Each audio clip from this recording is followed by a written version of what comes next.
In this world, there are first and third category healers, and one extremely powerful, unlicensed healer who operates underground is always surrounded by women. He's always ready to heal and do whatever needs to be done, as long as he's paid the price he deems fair. A young elf girl wakes up and says, "Good morning" to Xenos. Then, she heads straight to the kitchen to prepare for breakfast. A few minutes later, Xenos finally gets up, returns the good morning to the elf, and sits down to drink his black tea. According to Lily, in this world, a healer is third class if they only heal wounds, second class if they heal and comfort, and first class if they make the world a better place. By the way, the story of the Kingdom of Herzith is very much about healers, as they have greatly helped develop this nation, earning them a very important position in this society. The hospital is where healers gather to learn sophisticated healing magic and obtain their license before starting their journey as healers. However, in a corner of the kingdom, there is someone who has not received formal education and does not have a license to practice healing. Speaking of this person, after healing another patient, Xenos receives thanks and payment for his service. Seeing the low-value coins on the table, the young healer responds that he's always willing to heal, if the patient is willing to pay the price. With the departure of the attended young man, Lily remembers that today she has a house visit, and the doctor informs her that he should only return at night. With that, the elf commits to preparing dinner while the human is away. Alone now, Lily lights the fire and chops the carrot to prepare the meal in a pot, until Carmilla smells the food and comes over to see what's cooking for later. As if there's one thing that gets her excited, it's Lily's dinner. The elf asks her to leave it to her. After all, she's training to someday be Xenos' wife. Trusting her friend, Carmilla says she'll rest in the room for a while and flies off to take a nap. Then, a woman named Zofia enters the house looking for the doctor. Lily informs her that he went to make a house call, so the lady with shark-like serrated teeth decides to wait there for the young man.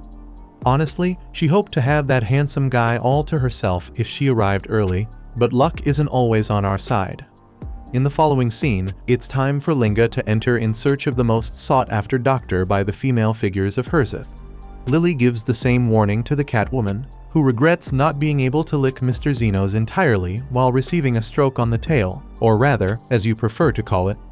Zofia informs her that she arrived first and suggests that the beast return home. Then the two start a duel of sinister stares, until Lily joins the competition. Similarly, another woman arrives who manages to be even noisier than the others. Busting through the door, Loa came to play doctor with the doctor. Lily once again informs her that the man is out on a house visit and asks the big woman to fix the door before anything else. When the whole gang gathers, Loa deduces that they came for Lily's food, but Zofia replies that only the big woman would do that. Speaking of the little one, the petite elf collects her secret ingredient and throws it in the pot. Having done that, she invites the girls to eat there when Xenos returns, and Lo makes it clear that that was the idea. Zofia accepts since she's already there, and Linga confirms that she's going to devour the food without hesitation. Thus, Lily looks forward to the group meal and then retires to store the laundry she washed. Zofia confesses that the smell of the food is killing her, and Linga can't hold out until dinner, so she and Lo go to the pot to grab the food beforehand. Upon tasting, the big woman and the cat recognize the deliciousness of that meal, so they overstep their bounds by attacking the pot outright and shamelessly. Zofia warns that Lily won't like this at all, but upon smelling it better, she decides to try it too to see if it's to the doctor's liking. Outside, Lily was calmly doing her chores in the company of nature's animals, and this harmony brought her the peace she needed to lie down on the grass and breathe for a while. Anyway, she wonders if Xenos will come back earlier. Back in the kitchen, the Herzith sweetheart trio had the nerve to clean out the entire pot that was meant for dinner. Boldly, Linga blames the other two, so Lo takes the opportunity to do the same. Zofia questions whether the two are suffering from amnesia, and the Catwoman agrees it's a good idea to pretend they don't remember anything. The big woman suggests that they prepare more food, and the shark-toothed one thinks it's a good idea, but it was already late. Trying to maintain the peace she brought from the yard, Lily arrives and politely asks what the hell happened. Soon, the three culprits are seated at the table to tell the story, but all of them act clueless, pretending they had just arrived. With slightly less patience, Lily slams her hand on the table and repeats her question. Then Zofia spills that the smell was irresistible and she decided to taste a bit of the food. Linga argues that her arms moved on their own, while Lo admits that the stuff was too good. Seeing that the elf is getting angry, the three quickly convene and conclude that the little one is really ticked off. Linga thinks the digestion won't be good, and Lo suggests she consult with Xenos, although Zofia thinks it's a bad idea to bother the doctor with such nonsense. However, unfortunately, the fur on the Catwoman's tail is rougher than usual, but she hopes the doctor will pet it as usual. Zofia thinks it's more likely the guy would inject mayonnaise into his veins, and Linga responds that feeling jealous isn't godly. Meanwhile, Lo believes the shark tooth should be jealous of the buff body she has, even though Linga believes Xenos would prefer 1,000 times a furry tail like hers. Zofia comments that the two are losing focus of the conversation, so Linga bluntly calls the poor woman a big lizard. The lizard calls the beast a little dog, and Lo is sad to be left out of the string of gratuitous insults. Returning to the conversation, Lily makes it clear that Zeninho will be upset if the three of them fight, and that all she wanted was to have a meal with her friends. Facing such a heartfelt outpouring, Zofia lowers her head and apologizes. Linga does the same and commits to helping with another dinner, as does Lo. Either way, the elf regrets that there are no more ingredients to make another meal. Hearing this, another figure steps in to question what was just said, as it certainly does not sound good.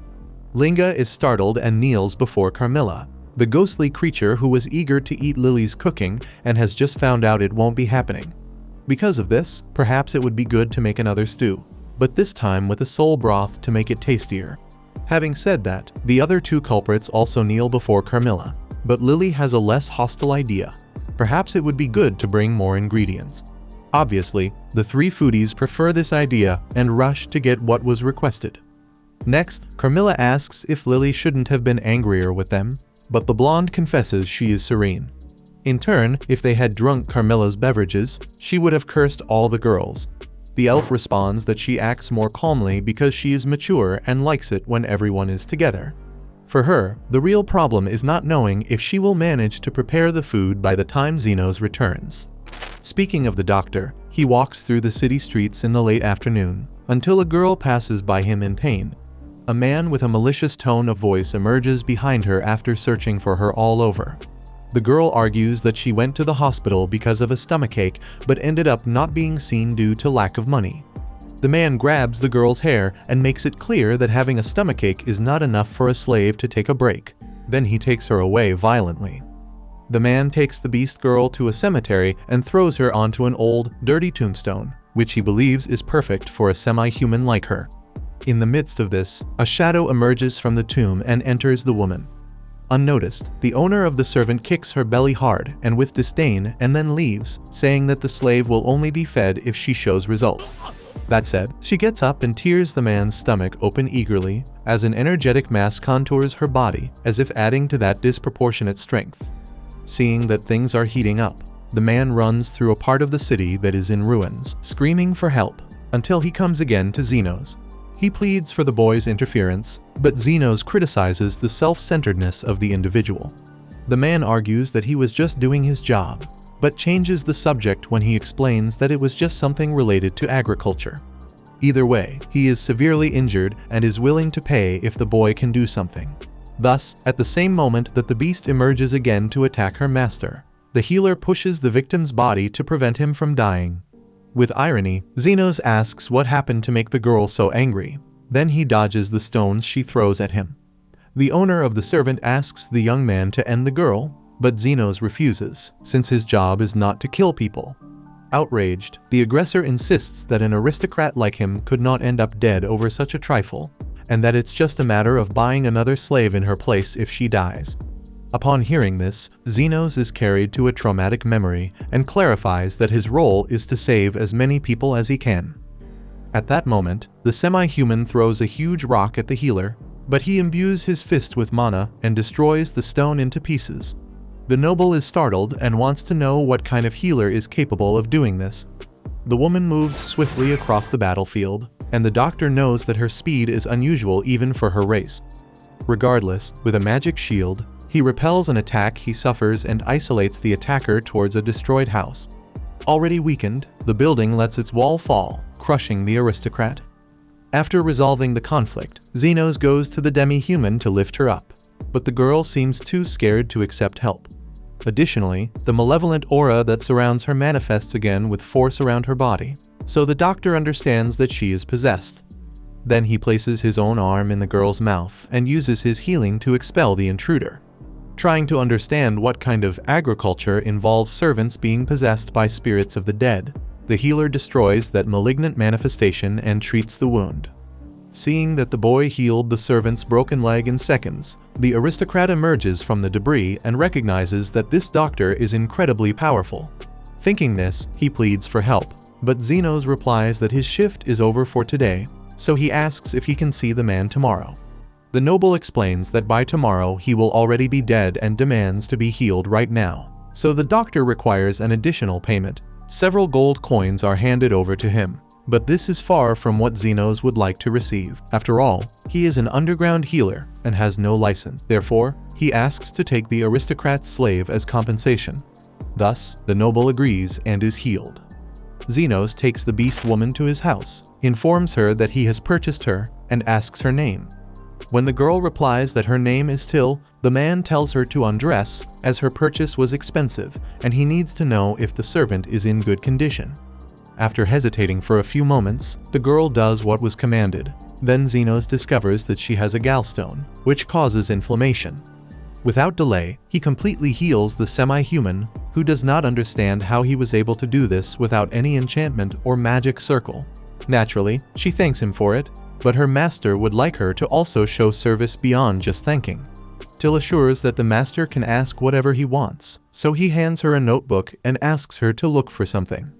Immediately, the servant set out in search of what had been requested and came upon a plant that was exactly what he had been looking for. Not quite understanding everything, she wanted to know if the job was just that, as she thought there might be more for her to do. However, the healer assured her that her work was done. Even more confused, Till claimed she was still in debt. But as Xenos had already said, she had paid what she owed. In fact, he explained that he always demands a fair price for the work he does, and pays a fair price for what he expects others to do. In Till's case, she found the leaves that he could not have found on his own, which means their value was equal to what the doctor had done for the semi-human. Thus, their debts were settled.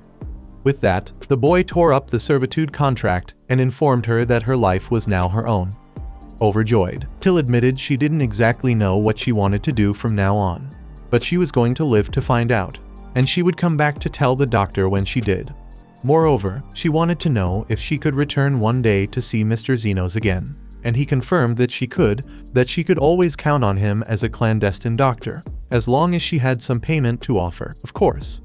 After their interaction, the doctor returned home and was greeted by Lily, who promptly informed him that the food wasn't ready yet.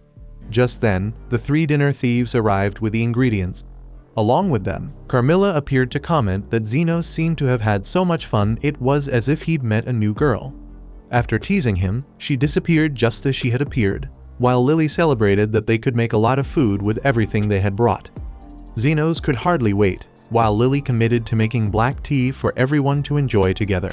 After this, we see a man toss a gold coin in front of Xenos, perhaps something he'd never seen in his entire life, the kind of reward the poor never receive. The healer asks Astan what he's implying. Astan, accompanied by his companions, reveals bluntly that they no longer need the healer. Xenos argues he's done so much for them, reminding Astan how he'd claimed they were friends. Hearing this, everyone bursts into laughter, and Astan sneers that the kid remains as naive as when he was a child. In truth, anyone would have done as long as they were disposable and could conveniently serve as a human shield. According to the leader, the poor are just cattle, and it's laughable for livestock to think it's part of the group merely because it's being fed. Xenos insists he was crucial in helping the team become prominent, but the warrior dismisses him sharply, unwilling to let the healer claim any credit using the shady magic he learned on his own. At this crucial moment, their team must impress royalty and aristocracy, and having a filthy pauper among them would only ruin their chances. Therefore, the gold coin is merely a parting gift, enough money for Xenos to go wherever he pleases, as long as he keeps quiet about ever having been a member of the Golden Phoenix. Accepting the money, Zenos walks away under the mocking laughter of his former teammates. Meanwhile, on that memorable night in Herzith, a young elf girl is assaulted in the street by two thugs drawn to the rarity of her race. The girl manages to break free from the man holding her and sprints away, but the assailant fires an arrow into her calf, causing her to collapse. Still fighting, she bites his hand as he tries to grab her again, prompting the thug to viciously retaliate with a knife. Amid this cowardly scene, Zenos wanders aimlessly through the streets, wondering what he'll do with his life, until he hears someone screaming. When he arrives, the female thug scolds her companion for stabbing their precious merchandise. Seeing the child severely bleeding on the ground, Zenos immediately offers his gold coin to buy her. Since the elf was dying anyway, the woman readily accepts the offer and leaves without further questions, satisfied with at least making a profit. Once the attackers are gone, the girl asks weakly if she's going to die. But the healer does something incredible, completely healing her in the blink of an eye so quickly that she doesn't even comprehend what happened. Overwhelmed, the elf cries with relief and joy. Zenos asks her name, and she introduces herself as Lily, feeling sorry that the man had to spend his money on her. But he reassures her, telling the girl not to feel guilty. Eventually, he introduces himself as an underground healer without any official license, who learned his craft entirely on his own. When he asks Lily where she lives, he discovers she doesn't even have a home, and the growl of her stomach reveals she hasn't eaten for some time either. Seeing this, the healer decides their first priority should be getting her new clothes and some food. They immediately head to a tavern for dinner, and Lily devours her meal as if it were the best she'd ever tasted. Delighted, she wonders aloud why he's not eating as well. But Zenos says he's simply not hungry, though the truth is he's now completely out of money. As Lily eats, he reflects on what he'll do with her next. Perhaps placing her in an orphanage in the slums would be the sensible thing. But just imagining the way she'd be treated there makes him quickly abandon that idea. Lily then asks Zenos about his work, and he confesses he was just kicked out of his group, leaving him with nowhere to go himself. His best option at the moment is simply to find employment. Suddenly, a lizardman stumbles into the tavern, wounded and begging desperately for a glass of water. Zenos quickly notices the bullet wound and burn mark on the man's arm, clearly the result of magical weaponry. The lizard confirms he was shot by mistake and just wants the agony to end. Seeing this, the tavern's healer rises to offer aid, but upon noticing the seriousness of the injury, he decides to add an enchantment to ensure a safer recovery. Right away, he performs the healing, and the matter is resolved in mere moments. In disbelief, the injured man asks the healer's name, prompting Lily to proudly announce her new friend's identity. Though unfamiliar with the name, the grateful lizardman gives Zenos 4 gold coins as payment, leaving the tavern in high spirits. However, Zenos becomes unusually quiet afterward, prompting Lily to ask what's wrong.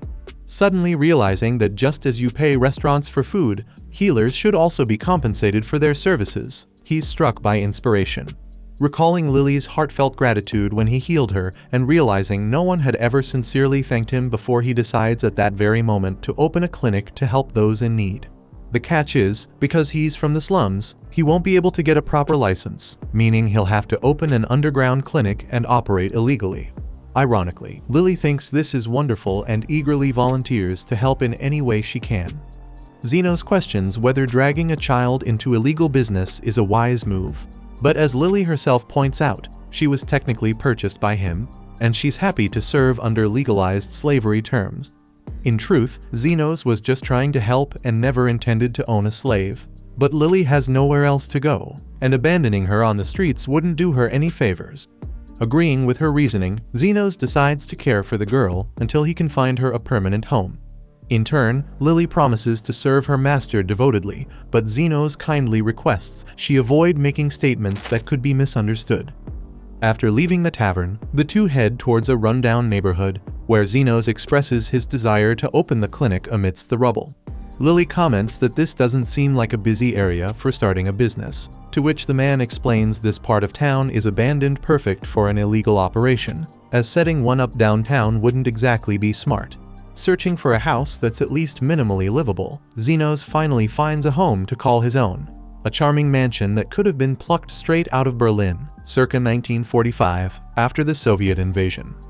Lily admits it's nice to have a place to stay and all, but honestly, this dump looks exactly like a haunted mansion, and running into a specter inside wouldn't be cool at all.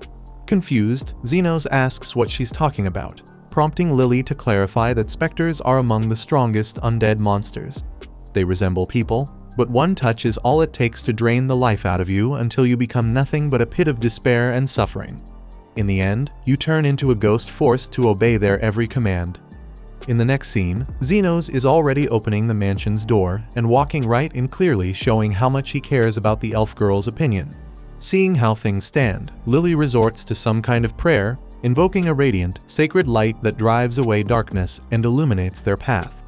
Xenos, caught by surprise, learns that the girl can actually perform basic magic. With proper lighting now allowing them a good look around, he feels grateful to have finally found a roof over his head.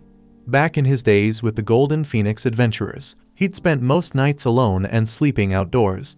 Plus, the beams here are still sturdy, and with a thorough cleaning, this place would be perfect for living. However, Lily spots a shadowy figure passing by and begins disagreeing even more intensely with her master's assessment. She hides behind him for protection as both suddenly see a spirit floating down the stairs, demanding they surrender the scent of life to her. Lily cries out that this is definitely a specter, but Xenos remains calm as if nothing special is going on. According to him, he'd already guessed someone would be living here, as the house was way too good to be simply vacant.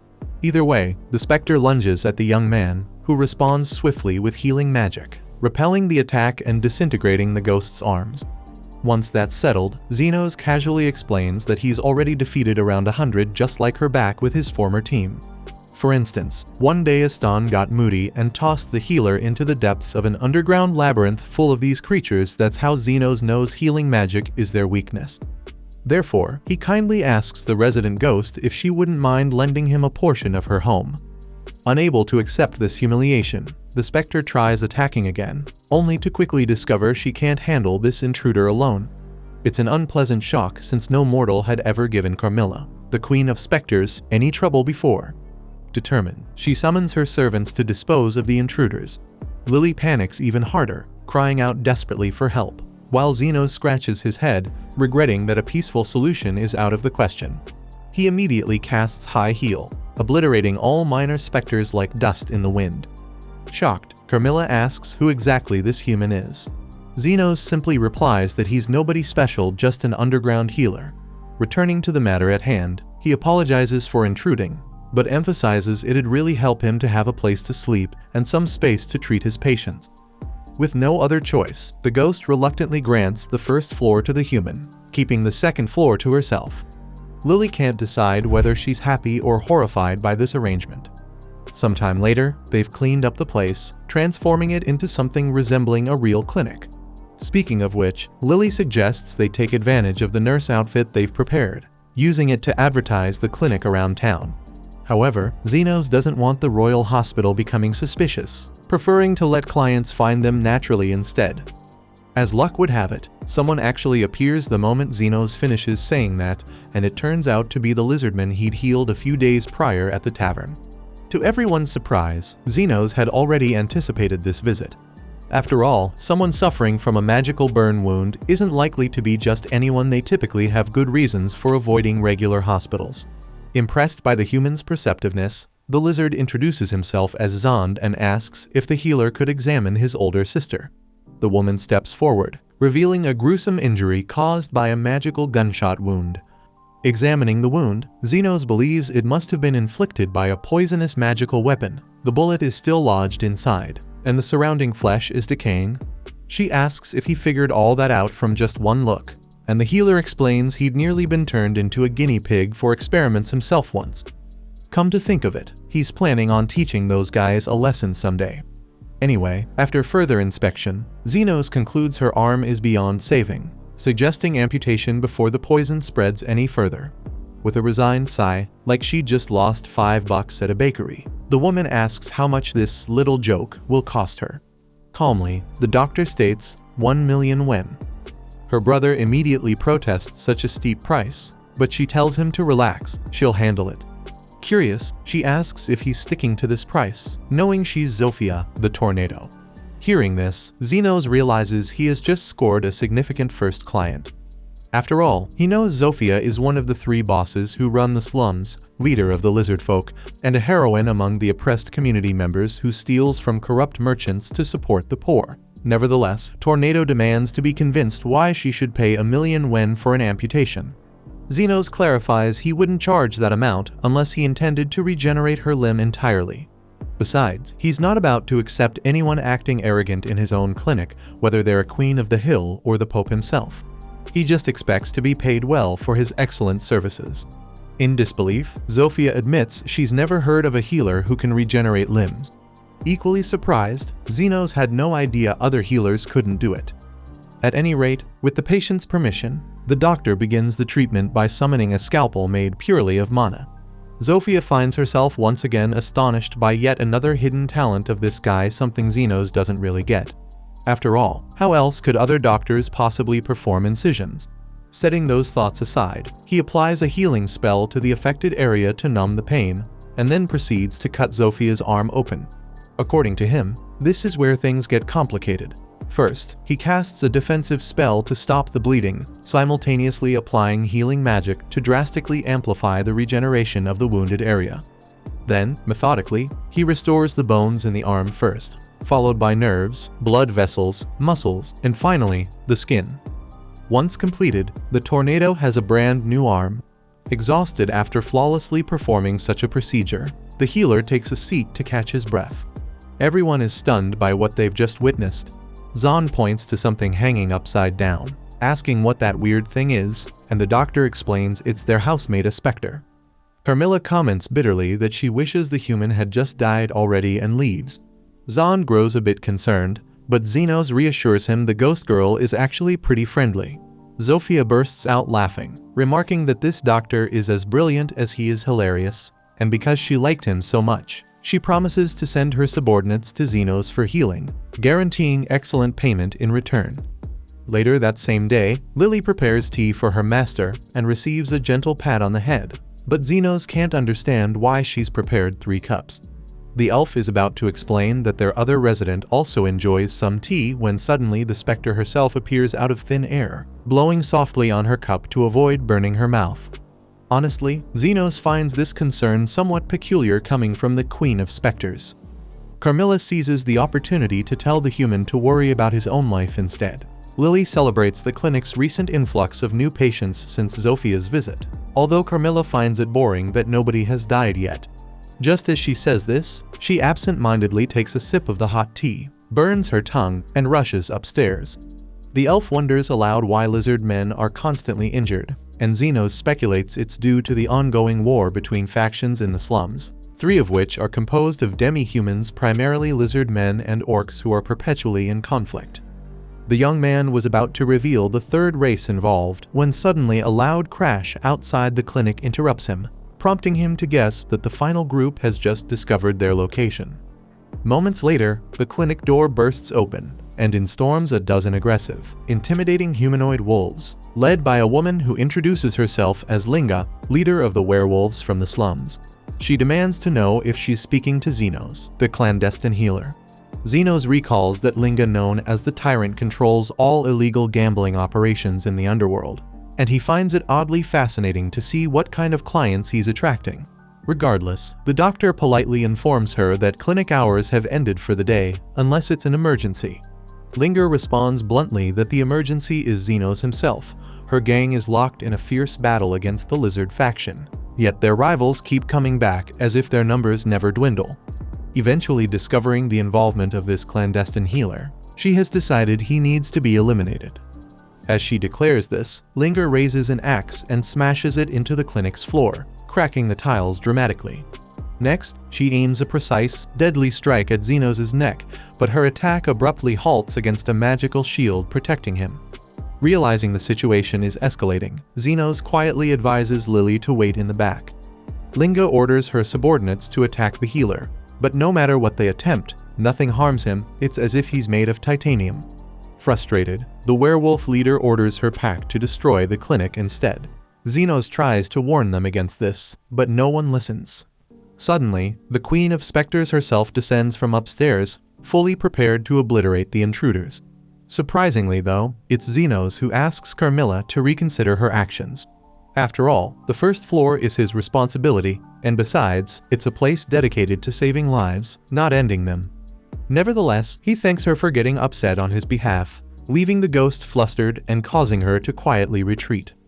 Ultimately, since werewolves are nocturnal creatures fearful of supernatural beings lurking in the dark, Linga quickly surrenders to the healer, mistakenly believing he commands a powerful specter. The following day, an orc enters the clinic and announces that his faction leader, Lady Lo, requests an audience with the clandestine healer. With a weary sigh, Zenos had a hunch this was coming. After dealing with lizards and werewolves, orcs were the obvious next hurdle. By the way, he recalls that their leader is someone significant who made a fortune mining mana stones. It's only been a month since the doctor opened his clinic, and practically every slumlord has already stepped foot in there.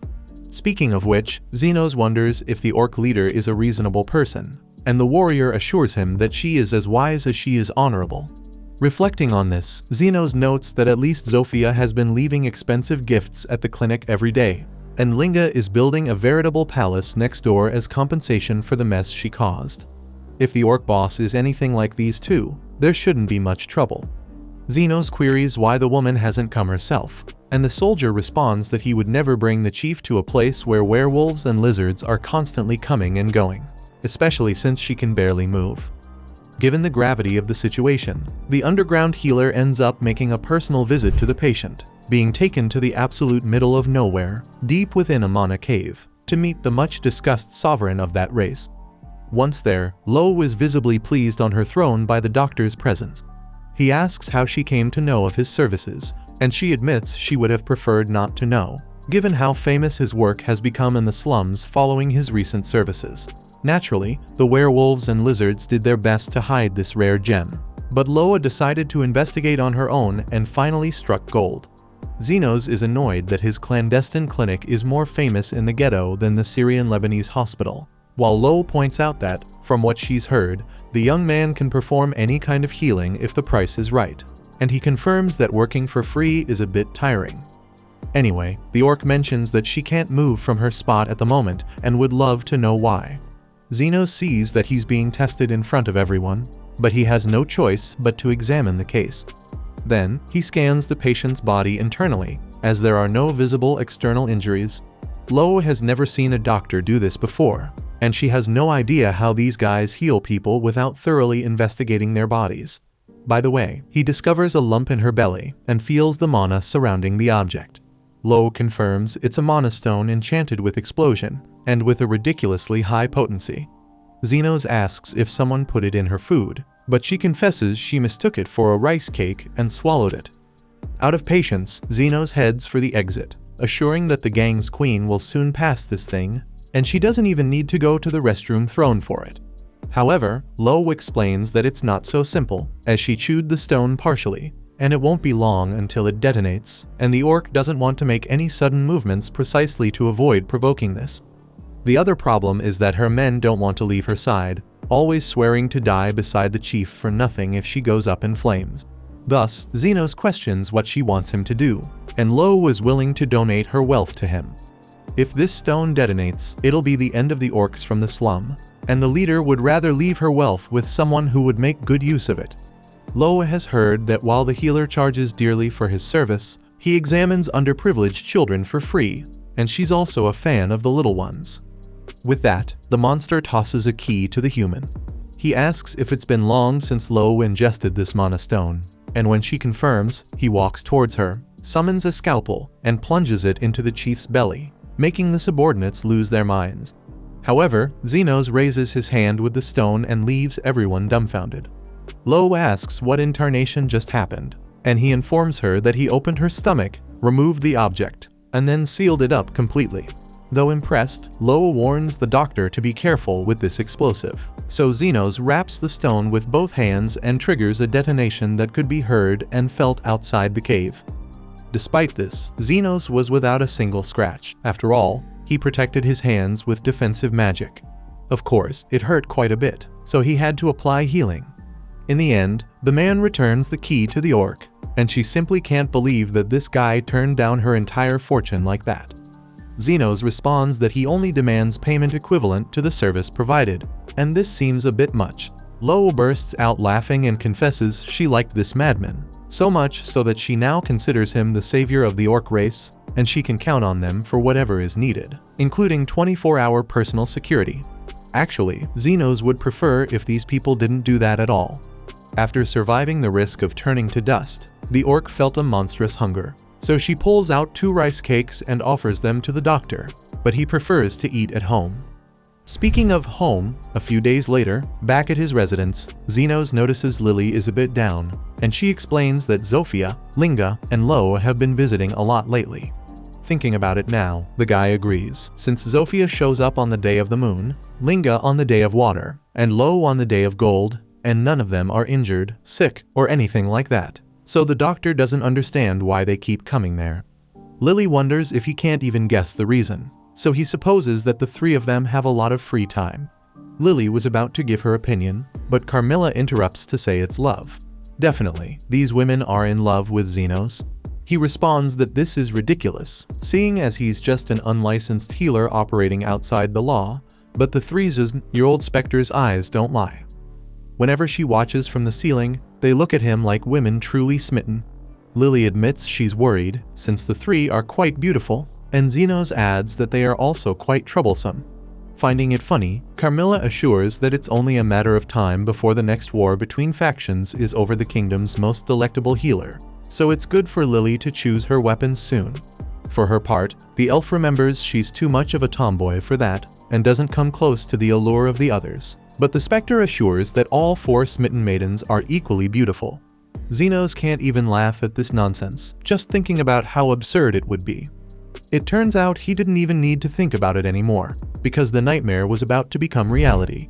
Sometime later, the first to appear at the clinic is Zofia, the tornado, announcing that she's about to declare war against rival gangs, and wants to know if Zenos is willing to join the lizard men.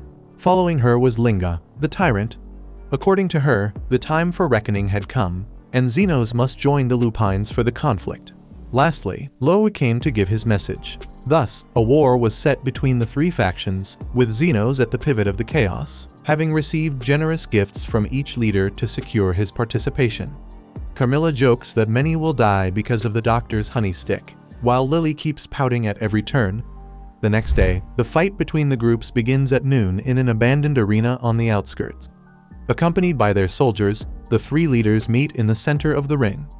Zofia praises the courage of the other 2 for showing up, knowing they're going to die. Linga finds the joke terrible and promises to show her enemies just how lenient she has been with them from the start. Lastly, Lo ridicules the notion that the opponents think they can face orcs in a mortal combat. In the midst of this, Zenos shouts from the stands to grab everyone's attention. He claims he's not there to stop the fight, since the conflicts between these groups have lasted for years and years, and obviously, there is a lot of resentment built up among everyone. In fact, he only came to say that they should fight until they are satisfied. Lily couldn't be more confused, while the leaders decide that the winner will take the doctor's chastity once the enemies are dead. Without delay, Zofia draws her daggers and nearly hits Linga's neck, who escapes at the last moment, before her head could roll across the arena. Lo launches herself flying at the lizard, who also dodges with skill, sending the orc flying like a bomb onto the gangs. Linga doesn't take it lightly and strikes her attacker with her 2-handed axe, forcing Zofia to block with difficulty.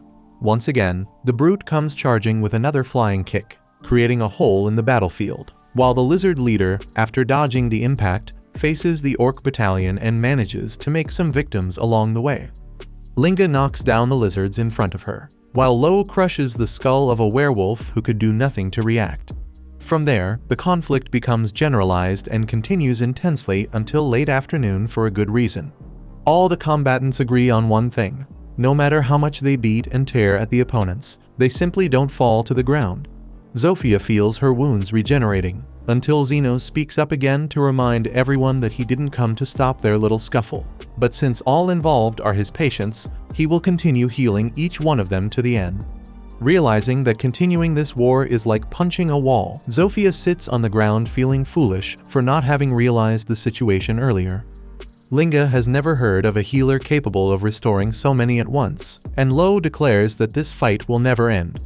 Zenos agrees, of course, but not just because of his medical intervention, but because of the infinite feeling of vengeance that crosses generations of each race present and ensures that the conflict will never end, as there are always scores to settle.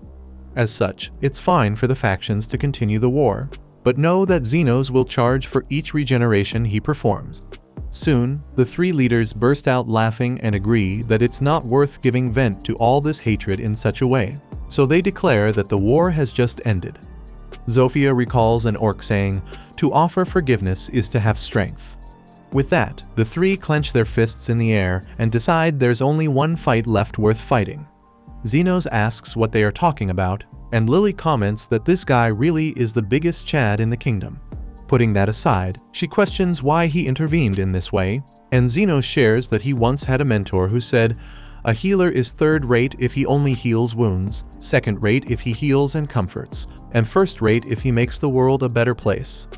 Interested, the elf wants to know what this mentor was like, and Zenos confesses that she was weird but an impressive person. Because of the mentor, even though he considers himself a third-rate healer, Zenos wants to make the slum a better place. Or at least that's the speech he's going to adopt, because if no one else from the slum gets hurt, the doctor will lose his job. After noting that the guy is a real smart aleck, Lily also points out that she likes the guy. He responds the same, but she gets pissed because he didn't understand the tone of her phrase, even though she doesn't want to explain what exactly she meant. Be that as it may, Zenos, who is no fool, announces that it's time to charge for the consultation and head home. The next day, the commander of the division of the Kingdom of Herzith calls the Vice Commander Krishna after hearing worrying rumors about a territorial conflict among the semi-humans in the slums. Although it's a many-year-old dispute that everyone knows well, the kingdom can no longer allow it to run freely, as Herzith has thrived under its strict hierarchy system, with royalty at the top. The citizens take out their frustration on the poor, who in turn take it out on each other, and this is what maintains the balance of this society, according to the commander. What scares him is the possibility of the poor uniting, as that would be a threat to the aristocracy, the ruling class. The king is like the sun to the people, and it is the duty of the Order of Knights to defend the capital where their ruler resides. Krishna doesn't understand where the commander is getting the idea that there is a peacemaker among the factions, because they have always deeply hated each other and will never unite. There is not a single being capable of getting between the tornado, the tyrant, and the mighty. About this, the commander agrees, but this goes against the rumor he heard. Apparently, there really is a peacemaker among the gangs, who was able to mediate the three and pacify the conflict, risking even a supposed union among them. Whether it's just a poorly told story or not, the army can't ignore this, so it's Krishna's mission, the Iron Rose, to arrest the rebel who threatens to unite the poor against the ruling class. In the meantime, Zenos sneezes for the 10th time in 30 seconds, starting to worry Lily. The gang leaders, for their part, take advantage of the poor man's illness to satisfy their deepest desires, offering the warmth the doctor deserves with their own bodies. Trying to maintain professionalism, Zenos finishes treating Zofia, and Lily notes that it had been a while since the lizard woman needed treatment. Zofia jokes about nearly signing up for the house's health plan due to her frequent visits, and the healer reminds her that this isn't a club because the woman comes even when there's no problem to solve. In fact, Tornado mentions that she had a fight yesterday with soldiers from the Order, as they are keeping an eye on the gang. Zenos recalls that the first time he treated the caterpillar, she and her brother were also injured by soldiers, and she confirms they were caught when they tried to sneak into an aristocrat's mansion to borrow some items. Speaking of which, Zond remembers there was a crazy woman shooting with that magical flame weapon, the deputy commander known as Iron Rose, who always opens a portal to hell during her appearances and maintains an expression of indifference on her face while the flames scorch the earth. Carmilla smiles, imagining the mess that would ensue if all the fiery women of this kingdom suddenly clashed all at once. Zenos thinks he's free of this worry. After all, the royal knights wouldn't go after a clandestine healer working in a pigsty. But the persistent specter of Carmilla assures him that's not quite the case. Ignoring the warnings, the doctor invites Lily to lunch. Then the three gangsters butt in uninvited. Zofia wants salad, while Linga wants fish, and Loa wants meat. In turn, Zenos makes it clear that nobody asked them. But the truth is he no longer had any control over his own clinic, which was decidedly dominated by the kingdom's most dangerous criminals. During the meal, before going upstairs for a nap, Carmilla reminds Zenos that he is the only one in the kingdom capable of keeping those three in line, and the young man feels like a beast tamer with this information. In the slums, races that were once sworn enemies began to live together in harmony, and Krishna can hardly believe it when she arrives on the hill and sees the friendly atmosphere. She approaches a random lizard and notes that his race seems to be getting along well with the werewolves and orcs, and the man replies that they aren't so bad once you get to know them slowly. The officer asks what happened to the war between the races. Then the lizard realizes he can't go any further and walks away, emphasizing that he doesn't want to draw attention. From there, Krishna loses her temper and points her pistol at the lizard's belly, but he still refuses to answer, as they all owe a lot to that man. In the midst of this, the lizard sees Zofia and Zond passing by, then shouts the names of the bosses. Quickly, Krishna leaves there to avoid trouble within enemy territory.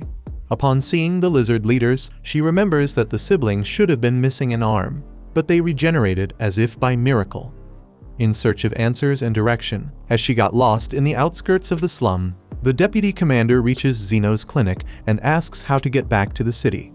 At that moment, Lily appears, and the human realizes she is facing an elf, then points her gun at Zeno's and fires a projectile that emits a purple cloud at the healer. Frankly, the officer hadn't expected to encounter another target in such a place, as she was working a different case while also investigating a series of child kidnappings. Noticing that the elf and the human weren't related, Krishna immediately became suspicious and decided to act. Lily tried to explain to the woman that she had been taken in by Xenos, not abducted, but the human insisted that human trafficking was illegal unless conducted through proper channels. Then, Lily made it clear that the boy had saved her, which made the deputy commander realize she had made a mistake. But regardless, the ammunition she had fired wasn't lethal, though the healer would still be out for a while. After all, she's a perfectionist at her job, but her only flaw is her short fuse. Out of nowhere, Xenos himself, now awake, corrected her, saying that her only flaw was actually her terrible sense of direction. Surprised by the situation, the officer apologized for acting rashly, but wanted to understand how the boy was unharmed. Xenos explained that he had simply used defensive magic, which Krishna didn't understand, as it shouldn't have been enough to stop her magical weapons. With that, she approached the man and verified that he indeed had no injuries, commenting that these days, many unusual things happen. For his part, Xenos replied that getting shot by someone he'd never met fell into that category for him. Krishna then asked if the young man was some sort of renowned sorcerer who had dedicated his life to defensive arts from an early age and had mastered this field of study to be known as the one who worked hard for defensive magic. First of all, Xenos said she was wrong. Second, he stated that she was terrible with names. The thing is, you might fool others, but Krishna assured that no one could fool the deputy commander of the Royal Knights Order. Hearing the woman's important title, Xenos and Lily were astounded, while Krishna demanded that the young man cooperate with the investigation. Given the gravity of the situation, Xenos hung a flag from the ceiling to signal that no one should approach the clinic, then sat down with Krishna to see what she really wanted. The officer revealed that she was in the slums on a secret mission to locate and arrest an individual. Xenos found it curious that the woman was disclosing all this, given that the mission was supposed to be secret, but she replied that it was every citizen's duty to cooperate with the Order of Knights. Since that was the case, he asked whom she was looking for, and she whispered, "The mediator, the one who had settled the disputes among the factions in the slums." Xenos spat out his tea the moment he heard this, while Carmilla appeared with that look that spelled trouble. As a defender of order, Krishna could not ignore someone who held such power, but she assured that she hadn't taken anything from the semi-humans, even after threatening them. Since this person seemed to have a good handle on controlling these races, the woman had no doubts that he was a servant of the devil. Xenos argued that perhaps the guy just didn't want to stand out, and that leaving him be might be the best option. Krishna then asked if he knew the mediator, but Xenos replied that it was just his intuition talking. The problem, according to the officer, was that allowing someone like that to act of their own volition could pose a threat to the entire nation in the future. Lily didn't believe the mediator was thinking on such a scale, as even though he was strict about money, She bet he didn't like to see people getting hurt. From what the elf had said, Krishna asked if she knew the wanted person, but the little one desperately replied that she didn't. Either way, Krishna had already figured it would be difficult to track the suspect's trail, indicating that their conversation had come to an end. Zenos then committed to showing the way to town, and even though the woman noted that this guy seemed very eager for her to leave, she decided to get up to depart. On her way out, she questioned why there was a bed in the middle of the room, and Zenos lied that he had been thinking of throwing it out, so he had left it there. With that, the deputy commander asked if she could use the bed to sleep, as she needed to find a base of operations for her mission, and believed this place was perfect, making it clear she would pay for her stay. Following this, Carmilla emerged from behind and quietly commented that the owner of the clinic was ready to take in yet another dangerous woman into his life. Later, Krishna was welcomed more calmly, so Lily served her a hot drink. Unable to drink it, the fighter admitted that her only flaw was her sensitivity to high-temperature beverages, prompting Zenos to tally yet another only flaw this person claimed to have.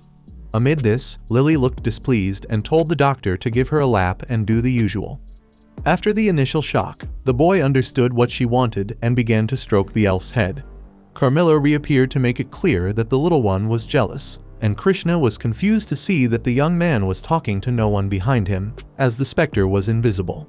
Carmilla explained that Lily was trying to show off in front of the stranger who had appeared, unwilling to accept the arrogant one who had shot Zenos without reason with a magical weapon.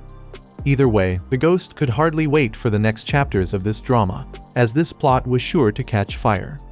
Speaking of Lily, she noticed that her friend's tea was still hot and warned she would blow on it for him. She then offered to comb his hair and put an apple in the boy's mouth. Seeing that Krishna wasn't bothered by this, the elf decided to use the secret weapon Carmilla had taught her, then grabbed Zenos' face and began to say she wouldn't let him sleep tonight. However, before she could finish what she wanted to say, the poor girl passed out on the spot and was laid down to rest on the bed. Now alone with Zenos, Krishna recalls that, according to him, the elf was captured by slave traders, so she wants to know who they are. Zenos confesses he has no idea, and the officer notes that there is a hub of illegal child trade in this area. The man asks if that's why he was shot, and the woman apologizes once more, emphasizing that her only flaw is her short temper. Despite this, she still needs to be perfect for the royal guard, like a heroine of the people, so one fault is passable. Believing Zenos to be a defense mage, she wonders if he could fully regenerate an arm if he mastered healing spells as he does defense ones. Zenos was about to answer, but the officer cuts him off, stating that only a saint or a high-level secret healer could accomplish that. Krishna says this because she caused that kind of damage to Zofia, the tornado, in a fight, but when she saw her in the slum with her henchmen, her arm was intact. Therefore, she believes that someone capable of such regeneration would definitely have enough respect to be listened to in the community. Anyway, the officer promises to start her real investigation tomorrow and vows to arrest this agitator. Zenos asks why the woman feels so threatened by the slums, then Krishna reveals that her mother was killed by someone living there. Her mother was a deeply kind person who visited the slums daily to feed the hungry. When she was killed, they said it happened when her wedding ring was stolen. Although she saved many from hunger, in her final moment, there was no one to save her. For this reason, Krishna decided to become an invincible heroine who would bring justice to criminals and prevent this from happening to anyone else. With this in mind, she became the youngest deputy commander in the history of the Royal Knights, and her track record at the institution earned her the nickname Iron Rose. Many use this nickname to accuse the woman of being too harsh, but the truth is different. Her face, according to her, is like an iron mask, as she has found it difficult to smile since her mother died. The next day, Zenos attends to Zofia, after Krishna had said she would only return in the evening. Carmilla comments that the officer's story is not so uncommon, for when you live 300 years, you are sure to see many cases where a person's life was turned upside down for various reasons. That said, she asks about the flag, and the clinic owner believes he will take it down from the ceiling for now. Then, while he was healing the tornado, she was going to mention that one of her subordinates saw an officer of the Royal Knights, but as soon as she says this, Krishna herself suddenly appears in the clinic. Immediately, the two draw their weapons and take up combat positions. Carmilla notes that Zenos looks like a husband caught cheating, while Lily shouts that Zofia just got lost and ended up there. Zofia takes the opportunity to confirm the elf's version. Then Krishna asks what happened to the caterpillar's arm, believing it was the mediator who healed it, this element that gathers criminals to threaten the residents of the community. In a mocking manner, Zofia teaches the knight that she can also find criminals in all social classes. Moreover, since she investigates child trafficking, she should know that the scheme's boss is an aristocrat. Krishna replies that the network of this illegal trade is concentrated in the slum. Then the caterpillar tells her that it is to prevent the trails from reaching Calendar, the real culprit. The deputy commander does not believe it, as Calendar is a philanthropist passionate about educating orphans, but the tornado did not expect that this human would care about what she said. Anyway, it's clear that Krishna's mistake is being deceived by appearances, and she reveals that the mediator is the opposite of that, having never judged the people of the slums for who they are, and just saves those who really need it. As much as she hates to admit it, Zofia is sure he would save the deputy commander too, because unlike her, he does not have this ridiculous sense of justice that thinks all evil comes from the slum. That said, Zeno steps in front of Krishna's gun and confesses that Zofia is his patient, as he is the mediator. The woman doubts it, as the mediator is a master of healing magic, while the boy's specialty is defensive magic, and it's impossible to master two different schools at such a high level. Zenos explains that he is not a master in either, but that the two are quite similar in essence. Krishna still does not believe it, but as Zenos has shown support for the semi-humans and the mediator, she decides to base herself elsewhere, as she cannot tarnish her reputation as a perfect heroine alongside people like these. Then, she goes to Lord Calendar and highlights that there has been a lot of activity from thieving lizards in this area lately, and her intention is to increase local security. So it would be good if Calendar and his noble colleagues were more cautious. As part of this, the officer wishes to conduct a security assessment at the Lord's mansion. Calendar sees no problem, but confesses that he would like to be notified beforehand, but Krishna assures him that a surprise inspection would be more effective in checking the usual level of security.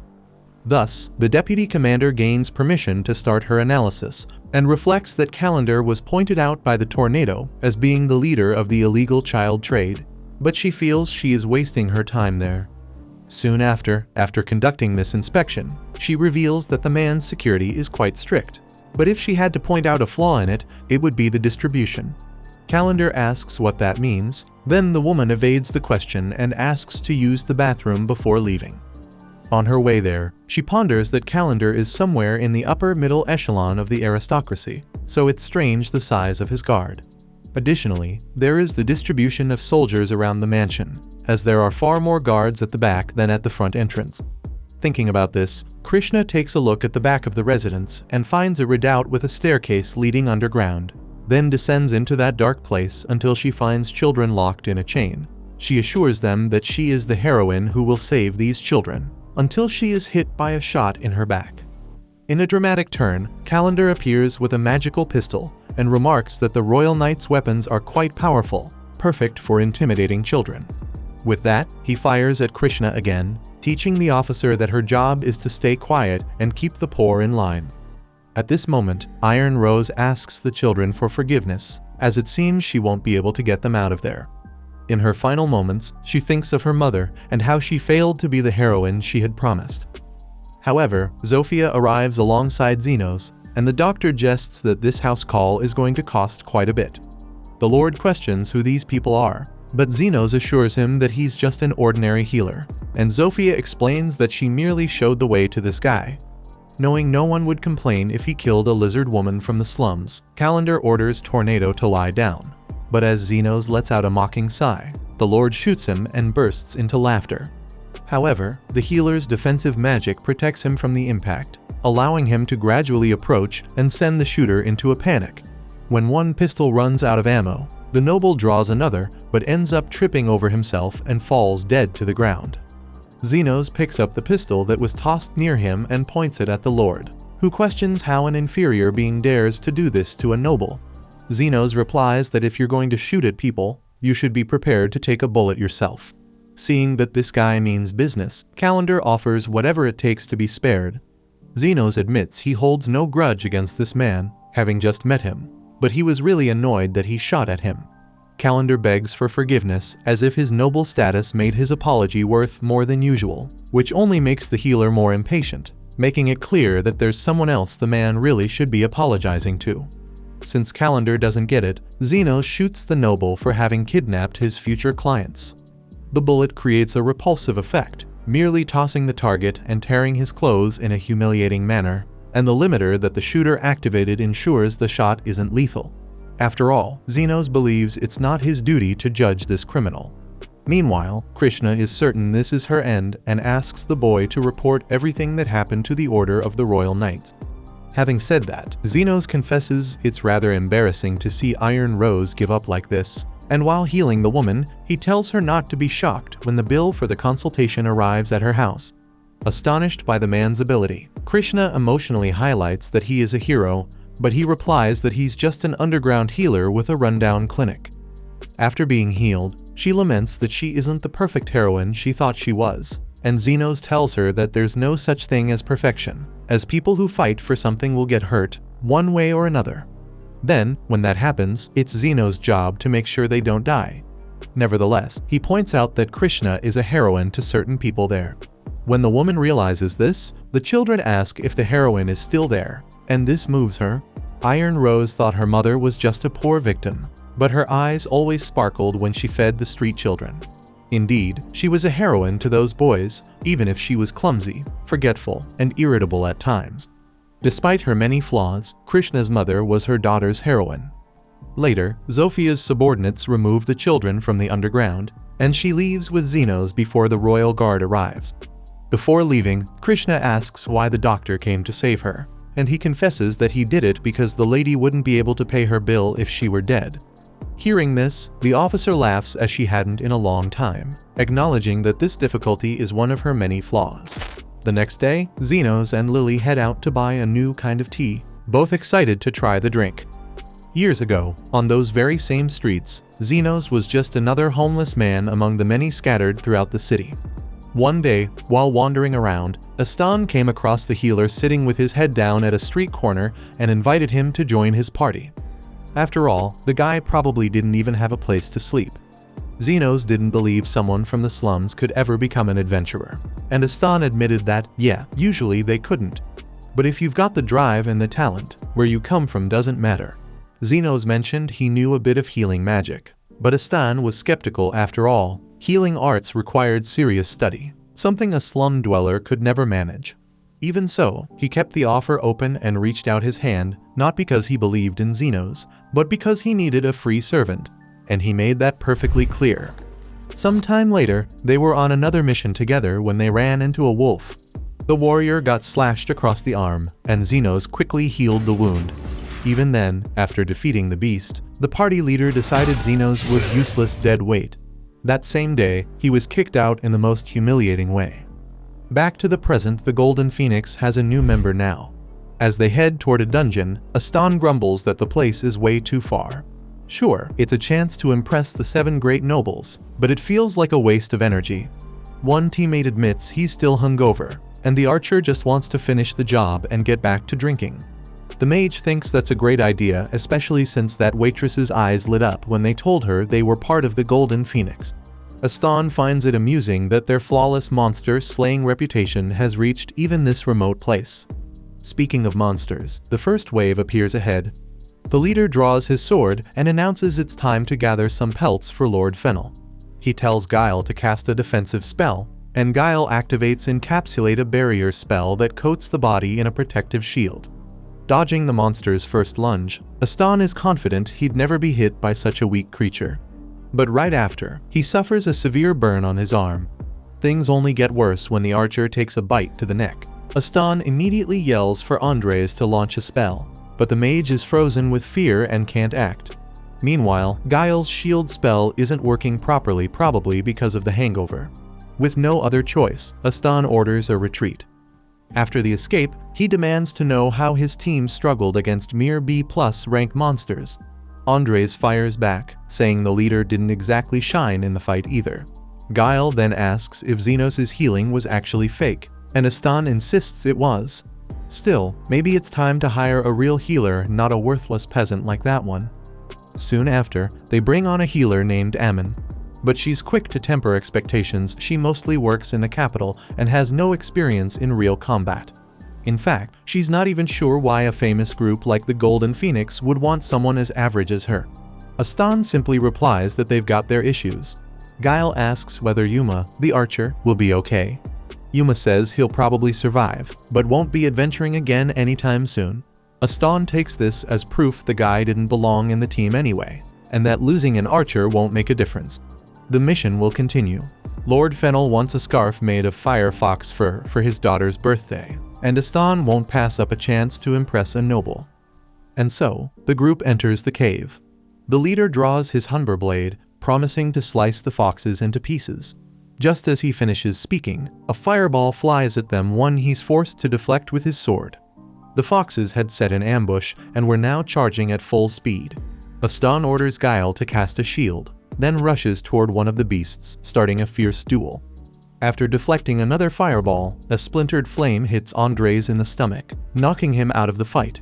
But worst of all, even the strongest warrior in the party, Astan himself, can't land a single hit. It's like his body has suddenly become sluggish and unresponsive. Yuma warns that Andres will die without proper healing. Guile panics and asks what they're supposed to do now. With fire and chaos all around, Astan feels a crushing pressure closing in from every side, and decides to retreat once more.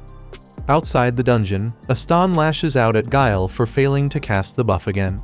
But Yuma argues that the shield spell did work, otherwise the mage would have died on the spot. The leader demands that the healer fix the problem, but she explains she needs to tailor the spell to the nature of the wound. She did all she could, but Andres needs to be taken to a hospital with fully equipped healing circles. Astan says there's no time and tells her to figure it out, but she insists that not even top-level healers could do anything in these conditions, maybe a saint or elite magic users. Right then, Astan finds himself wondering if their troubles began the moment he kicked out Xenos. Though he still refuses to believe a useless peasant like that could have actually been any good. Days later, after Lord Fennel's daughter's birthday had already passed, the Golden Phoenix visited the noble's estate without the fox pelts. Astan wasn't even received by Fennel himself. Instead, a steward met them, saying he felt foolish for ever placing hope in this adventuring team. After all, the Lord was left embarrassed, having nothing to give his daughter at her party. Astan could have just admitted that he wasn't going to make the deadline, but, true to his cowardly nature, he lied, blaming it all on a supposed betrayal by a former teammate named Xenos. Then he remembered he'd taken care not to record anything about Xenos' time in the group. He didn't want some slum rat appearing on the team's official records. So, he let the subject drop and asked for another chance, promising to recruit members who could actually get the job done. After landing another opportunity, the team leader sets out to find Xenos, thinking the guy must be desperate to rejoin the Golden Phoenix. As much as he hates to admit it, deep down he knows it was that healer who kept things together. Back when Xenos was part of the crew, things actually ran smoothly, so maybe, just maybe, this is his shot to get the group back on track. Wasting no time, he and Guile head straight for the slums, only to find the three races living in peace, something he never thought he'd see. Since he once gave Xenos a gold coin as compensation, he figures the guy must have returned to the outskirts. So, he hires the three demi-human bosses to help track him down. First up, he visits the lizardfolk leader, but Zofia is quick to say she's got more important things to do, like checking in with the doctor. Astan catches himself thinking how stunning she is, and how, once he becomes a noble, he could add her to his collection. But anyway, he lays out his real purpose. He's looking for a man named Xenos. The tornado bursts into a loud, echoing laugh after all. She's staring straight at the fools who kicked the doctor out of their team. And just to rub it in, she points out how ridiculous Astan looks. That sets him off, and his hand moves toward his sword, Hunber. Instantly, all of Zofia's underlings are ready to pounce. She tells them to get lost. Xenos has far better things to do than listen to two sorry losers. Astan snaps back, demanding to know if she realizes who he is. She fires the question right back at him, and for a moment, his whole body tenses up. Next, they go to see the leader of the werewolves. The moment she finds out they're the ones who cast Xenos aside, Linga says they should both die and come back as dung beetles. Once again, Astan tries to throw his weight around. but she calmly reminds him she could rip his head off in under a second. Lastly, they pay a visit to the orc commander. Right off the bat, she makes it clear she knows exactly who they are. With nothing left to say, Astan turns to leave, but Loa warns him. If she ever finds out he laid a finger on Xenos, the orcs won't be sitting around twiddling their thumbs. After 3 failed attempts, Astan just can't wrap his head around it. Xenos is respected by every leader in the slums. His mind's still trying to convince him it must be someone else with the same name. But speak of the devil, Guile spots the healer himself walking down the street beside Lily. Without missing a beat, they go after him. As they approach, the leader of the Phoenix makes a snide remark, saying it's a miracle Xenos is still alive. But Xenos clearly isn't in the mood and asks what they want. Astan plays coy, asking what he thinks they want, but Xenos isn't up for riddles and turns to walk away. Realizing the situation's slipping out of his hands, Astan tries to throw him a bone, says Xenos should feel lucky. He's being offered the chance to come back to the Golden Phoenix. Xenos immediately shuts that down. But seeing Astan push so hard, he throws out a deal. He's willing to tag along occasionally, but only if the pay is right. 50,000 Wen per heal, $1 million for serious injuries, and triple that if they need any buffs or defensive magic. No discounts. Astan snaps, yelling that the so-called healer probably doesn't even have a proper roof over his head in this dump. Right then, a lizard folk on the street thanks the doctor for treating his leg. Suddenly, a small crowd gathers around, each person showing their gratitude for everything Xenos does for the community. Once the group disperses, Astan makes one last push, claiming he came here personally to grant Xenos permission to rejoin the team. But Xenos just shakes his head. Too late, he says. I'm not interested. Feeling humiliated, Astan draws his sword and charges, but before he can reach him, a shot rings out. Krishna shoots him down. As a law enforcement officer, she can't just ignore an attempted crime. But she's not there for justice, she's there to see Xenos. Turns out, she got lost on her way to his clinic and just happened to find him by chance. Stunned, Astan realizes he's standing in front of the youngest vice commander in Royal Knight history, and even she seems close to Xenos. As he stumbles to his feet, Krishna announces that she's taking him in for attempted assault. Predictably, Astan blames Guile for making him do it, then turns tail and runs. Later that night, in the underground clinic, the demi-human leaders meet with the doctor to talk about the men they encountered. Zofia says she got a bad feeling and sent her men after them, but they lost the trail. Linga did the same, and even her werewolves couldn't pick up a scent. Lo admits the two managed to avoid the orcs' entire net. With no one sure what Astan might try next, there's real concern that he'll turn to the underground guild, a gang that lives deep in the shadows, untouched even by the demi-humans. These are people who'll do anything, for the right price. Then again, Xenos doesn't believe Astan has the kind of money to hire them. Carmilla agrees if he was chasing after Xenos thinking he'd work for peanuts. He's clearly broke. Still, Zofia heard there's someone in that guild who takes on jobs under certain conditions, even without a cash payment. They call him the Guide. Later that night, Lily finds Xenos awake and restless. Worried that he hasn't been sleeping, she offers him some tea to help him unwind. After one sip, he compliments the flavor, like he always does, and it makes her light up. When she has trouble sleeping, he gently runs his fingers through her hair. She returns the gesture with a smile, and he promises he'll sleep like a baby after that. A few minutes later, it's Lily who's fast asleep. Xenos tucks her into bed, then heads back to his armchair where Carmilla's now waiting, helping herself to the third of the 3 cups served. She asks if seeing his old team again is what's keeping him up. Xenos teases her for being such a caring ghost. She plays it cool, but the awkward way she reacts just makes it even more obvious she really does care. She said it was too much tea to drink alone, so she decided to help Xenos, and he thanked her for the company. To be honest, he had already forgotten about Astan and Guile, but when a few memories of what they'd done resurfaced, the doctor regretted not having beaten them up when he had the chance. Carmilla asked how it was even possible for Xenos to learn healing in the slums. He explained that, one day, he'd been trying to revive a corpse. Yes, he knew it was forbidden sorcery, but he had no idea at the time, since he was just a kid. His mentor even smacked him on the head for messing with that kind of thing. The Spectre knew it wasn't quite the same, But when she was alive, there was something called artificial life sorcery used to create golems. Xenos mentioned that was 300 years ago, back during the Human-Demon War, when the Demon Lord was still around. According to Carmilla, it was a lost form of demonic magic that used a special magic stone as the core, mixing in carbon and sulfur to create the golem. Golems felt no fear, no exhaustion, they were true war machines. By the way, Xenos was curious what had the ghost been doing 300 years ago, but she admitted she'd forgotten. After all, it had been a long time. Suddenly, the two of them heard and felt a massive rumble coming from the slums. Carmilla flew into the sky to get a better view of what had happened, and couldn't believe her eyes. A golem was tearing through part of the outskirts. We then rewind the clock a bit back to the shadowy underground sector of the city, where a mysterious man who calls himself the Guide offers his services for a certain type of job. Even though the payment isn't quite what he expected, he agrees nonetheless. According to him, money isn't everything. Soon after, the same man meets someone seeking revenge not just against one specific person, but against everyone connected to them. The Guide, ever curious, asks why. He reminds the client that folks from the underground guild aren't picky so long as they're paid, but information like this always comes with value.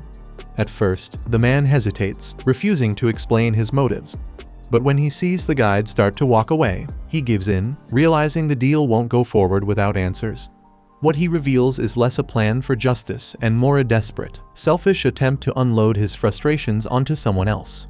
The Guide laughs, entertained by how pitifully ego-driven this whole thing is. Still, he agrees to help. He's been working on a magical stone for some time now, and this is the perfect chance to put it to the test. We cut back to the present. A golem rampages through the slums, sending the population into a panic as people flee for their lives. Unable to contain her curiosity, Carmilla appears at Xenos' side, questioning how such an ancient relic could be wreaking havoc here of all places. Xenos asks about Lily. Carmilla explains the child is asleep. If she saw this monstrous thing, the nightmares would be unbearable. Just then, the three leaders of the slum factions arrive, having heard the destruction echoing through their territory. Though they made it out unharmed, many of Linga's werewolves lie injured, unable to move, and nearly half of Loa's orcs are gravely wounded. Xenos tells them what they're facing is likely a form of ancient surface-dwelling life. What he wants to know now is, where did this thing come from? Lo isn't sure, but one of her orcs swears he saw the monster emerging from within the slums. Xenos immediately suspects a connection to the underground guild. But with the threat knocking at their door, there's no time to dwell on it. He shifts to action, ordering the three leaders to gather the wounded in one place for immediate treatment. Elsewhere, perched behind the front lines and peering through a spyglass, the Guide watches the chaos unfold. The golem, he notes, is just as destructive as he had hoped, though perhaps a bit slow. There's certainly room for improvement, but for now, it's enough to get the job done. What really interests him is how Xenos will react when the people he loves begin to fall one by one. This is only the first act, after all, and the Guide couldn't be more excited to see how it plays out. Back amid the burning slums, everyone who's still on their feet rushes to help the injured. Thanks to the rare alliance between the three rival gangs, all those in critical condition are brought to a central spot where Xenos can cast High Heal and recover them all in one go. Once that's done, he orders everyone who's been healed to evacuate immediately.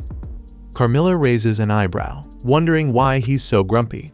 He grumbles that it's not exactly ideal being woken up in the middle of the night to save hundreds of lives without any guarantee of compensation. One thing's for sure, the good doctor has no intention of letting whoever did this get away with making him work for free. Meanwhile, the Guide continues watching. He's surprised. Xenos, this so-called healer, might be even more skilled than someone of elite rank. Still, what's the point of healing all those people if the source of their injuries is still out there, tearing through everything? The Guide shrugs. The enemies won the first act.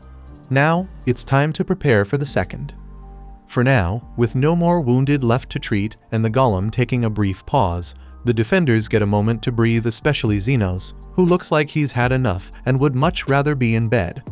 Unfortunately, the monster is still wandering through the slums, which means it's far from finished, no matter how much the doctor might wish otherwise. Carmilla reminds him, there's zero chance the golem just gives up. These things follow their master's orders until the job is done.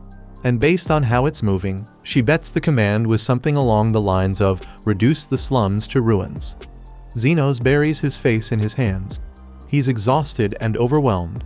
Meanwhile, Carmilla ponders how someone even got their hands on a high-purity magic stone, the kind used as a golem's core. As far as anyone knows, those only exist on the southern continent, in the ruins of the Demon Lord's castle.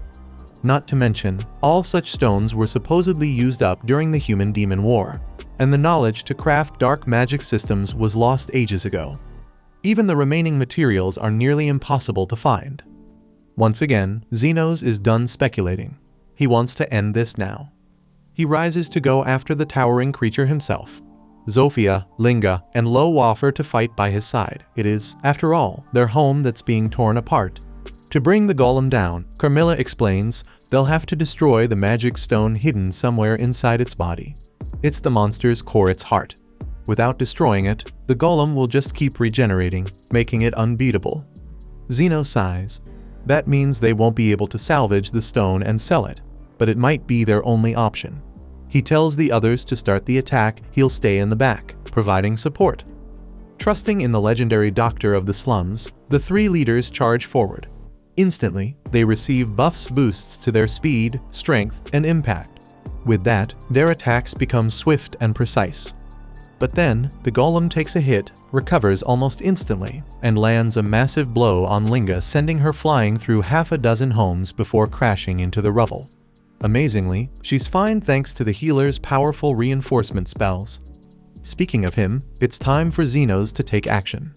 It's been a long time since he's been in a battle like this, so he needs to focus on two important things. First, the farther away he is, the less effective his spells become, so he needs to keep a certain distance to maintain their potency.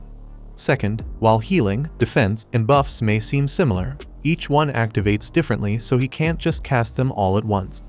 Xenos has to protect his allies until they're ready to attack, then boost their abilities, and only after that heal any injuries they might have suffered in the process. When the golem regenerates its hand once again after taking damage, Xenos thinks he knows what to do. He's realized that it takes the monster some time to recover any lost body parts, so he tells his teammates to target its legs. When they do, the creature begins to collapse. But just as it's falling, Zofia notices a child standing directly below about to be crushed. Xenos runs toward the girl, but there's no time to save her. And yet, somehow, the golem adjusts its fall just enough to avoid hitting her, sparing her life. Seeing this, the guide admits that this enemy is full of surprises. In fact, it's clear that the golem has now passed the second act, but what comes next is the beginning of the third and most important one. The true climax, where a final and crucial decision awaits the so-called hero from the slums. Back in the favela, Carmilla points out that golems are only supposed to follow simple commands and shouldn't be capable of what this one just did. Xenos suspects someone used an imperfect magic stone on the creature, especially since the healer just scanned the golem's remains and discovered that Astan himself is inside. Turns out, just a few hours earlier, Astan had gone to see the guide to pursue his revenge no matter what it cost. He was ready to go to the very end for his ultimate goal. The guide watches as Xenos finally understands, the best way to bring life to an imperfect magic stone is to combine it with a living human. The fusion between the stone and a person creates a new type of core. But humans, with their complex emotions, are difficult to control. That's why you need a simpler element, one overflowing with intense negative feelings. The guide had told Astan that the stone was necessary for his revenge, and once it was implanted, the golem was born from the fusion. Now, the guide is eager to see how Xenos will end this fight, because destroying the stone also means killing someone from his old group. The very man who helped him escape the slums. Xenos takes a deep breath and tells the girls to back off. He has to deal with this in his own way now. They protest, saying a healer like him can't take the front line alone. He agrees that would be the smart decision, especially since avoiding the front lines was the 7th lesson his mentor always drilled into him. If you're too busy fighting, you lose focus on supporting your allies. But considering the way things are now, the doctor decides it's something he needs to handle alone. Just like the other leaders, Carmilla realizes it's almost dawn and decides to head home too. She's not much of a fan of the sun anyway. Still, she promises to have tea ready when the doctor returns. Zenos jokes that she'll just leave the tea making to Lily, and the ghost rolls her shoulders in frustration at how easily she got caught. Now alone, facing his rival, Zenos remembers when Astan came to him in this very same place, the slums, where it all began. Setting that aside, it was shocking to see someone as selfish as him save a child. Zenos once heard Guile say that the reason Astan craved money and power was because his younger sister had died. She couldn't afford the medicine she needed. Maybe that child reminded him of her. In the end, there might still be a trace of humanity left in that stone armor. Even if the hate remains, even after Zenos finally got a place of his own, only to be abandoned by Astan later. He always wondered how Astan knew he had nowhere to go back then, and now he understands it's because Astan didn't either. But none of that matters now. Dodging a crushing blow from the golem, Zenos uses his magic scalpel to slash off the creature's arms and strike at its chest, piercing deep enough to tear a hole through its core. With that, Astan is fully exposed before his former comrade. Not that Zenos feels any joy about it, but at least this will be the last time they'll ever have to face each other. Without hesitation, the healer cuts open the man's chest with his scalpel and declares it's time for their adventure to end. The guide, watching closely, is surprised by the enemy's response. Zenos killed Astan with far less hesitation than expected. But given the apparent abuse he suffered at the hands of that lunatic, maybe it wasn't such an unreasonable decision after all. Either way, the game is over, and it wasn't quite as thrilling as the guide had hoped. But there's no use crying over spilled milk. Still, the guide keeps looking through the telescope and notices the story isn't quite over yet. Instead of just injuring his former ally, Zenos is healing him with every blow, cutting away the parts fused with the magic stone and healing what remains. He knows that if he cuts too deep, Astan will die, but if he hesitates too long, the magic stone will fuse again with the newly healed body. Amazed, the guide notes that the healer is still maintaining such focus and precision even after saving so many people in the middle of a brutal battle. Zenos, in turn, knows the world would probably be better off without this guy. But since he made the choice to let him live, the least the bastard can do is pay the bill for the treatment, especially now that Zenos is broke. Astan asks why he was spared, and the doctor gives him a few reasons. First, before dying, Astan would need to reveal who was really behind all of this. Second, despite being absolute human garbage, he did a few things that ended up benefiting Zenos' life. He pulled him out of the slums and later gave him compensation, albeit out of arrogance. But that single gold coin? It was what Zenos used to save Lily and start his underground clinic. Still, the biggest reason is simple. Zenos just can't bring himself to end it. After all, he's a healer. With that, the doctor plunges his scalpel into the golem's chest, striking the magical core. Instantly, a blinding beam of light bursts from the creature's body. Once he's saved, Astan, visibly ashamed, admits that Zenos really is something else. Even after everything, the healer still chose to let him live. So he asks, "Is this your revenge?" But Zenos never thought that far ahead, he just acted on instinct. In the end, Astan reflects on a life spent using others and finally acknowledges all the harm he caused. It's honestly laughable. Then, bowing his head, he begs Zenos for forgiveness, not that he believes it'll change anything. Unmoved, Zenos tells him to cut the sob story, because now that he's patched up, it's time to face the consequences of his own actions. And with that, Zenos amplifies his arm strength tenfold and gives one more reason for sparing Astan. He wouldn't have felt right punching someone who was unconscious. Consumed by fury, Zenos lands a solid punch square to Astan's face, no holding back.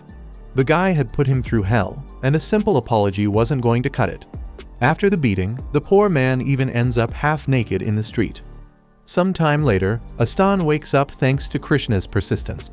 It's the second time she's come to the slums with reports of monster attacks, and the second time she's run into this guy. That aside, Zenos explained everything to her. It's honestly a miracle no one died in a disaster of that scale. Still, despite the happy ending, Astan's facing charges for assault, prison escape, perjury, revenge attacks, property damage, and public indecency for walking around naked. To make matters worse, Krishna tells him that Zenos took his sword. It's a top-tier weapon, and selling it should cover some of the damage costs. Besides, Xenos was the one who found it in the first place. On top of that, the doctor left behind a single gold coin and a final message: their paths should never cross again. Aston breaks down in tears like a child. Meanwhile, Xenos feels so drained he could collapse at any moment. The girls offer to help him walk, but he insists they take care of themselves, they must be exhausted too. Even so, they insist on carrying him. After all, he's always the one looking after them.